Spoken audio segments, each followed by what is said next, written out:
What's the greatest thing you've ever seen? When my grandmother was checked into the nursing home, my parents seemingly erased her from the family. They dropped her off, blocked her number, and never looked back. I barely even thought about it because of how normal they made it seem. They were always saying stuff like, she's better off there, or we're too busy for her. I remember being 17 when my mom made me drop off some insurance papers at the nursing home. I was walking through the halls when I saw this big calendar hanging in the common room. They had all the residents' birthdays listed, and I saw my grandmother's name circled for 3 weeks' time. I figured, oh cool, they must have a little party planned or something. I asked one of the nurses about it, just trying to make small talk, and she gave me this confused look. She said no one had come to visit my grandma in nearly 8 months. That hit me like a punch in the chest. I walked to her room feeling kind of sick. When I got there, Grandma was just sitting in her wheelchair by the window, staring outside. I almost didn't recognize her at first. Her hair looked thinner, and all around her were old family photos, but every single one was face down. She turned when she heard me, and for a second, her whole face lit up. Then just as fast, it shut down like a door slamming. She mumbled a hello and turned her chair back toward the window like she didn't want to get her hopes up. I asked her if she knew her birthday was coming up, and she just shrugged like she didn't care, but I could tell she cared. On the drive home, I couldn't stop thinking about it. I felt furious at my parents. I felt guilty too because I had just gone along with it. That night, I decided I was going to throw her a birthday party. I didn't tell anyone, but I started picking up extra shifts at the cafe where I worked after school. I dipped into my college savings even though I knew my parents would flip if they found out. Every time they asked why I was never home,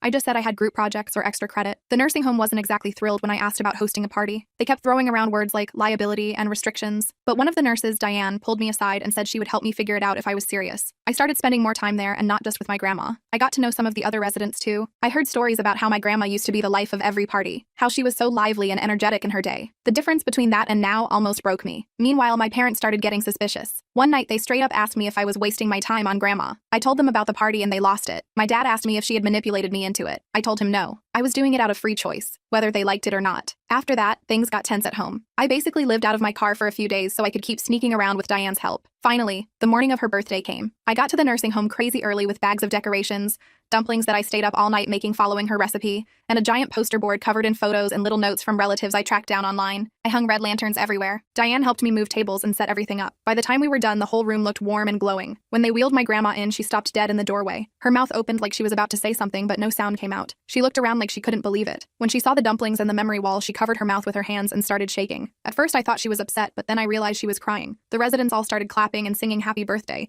and even the grumpiest ones were smiling and laughing. My grandma rolled up to the table and grabbed my hand so tight it hurt. She kept whispering, "You remembered, you remembered." Then, just as everyone was digging into the food, and it felt like the happiest moment ever, I saw my parents walk in. They stood there stiff and awkward at the door like they didn't know what to do. For a second, I thought my grandma would turn her back on them. She tensed up, her face went kind of blank, but then she took a deep breath. She grabbed 2 more dumplings, held them out toward my parents, and said, "Come, sit."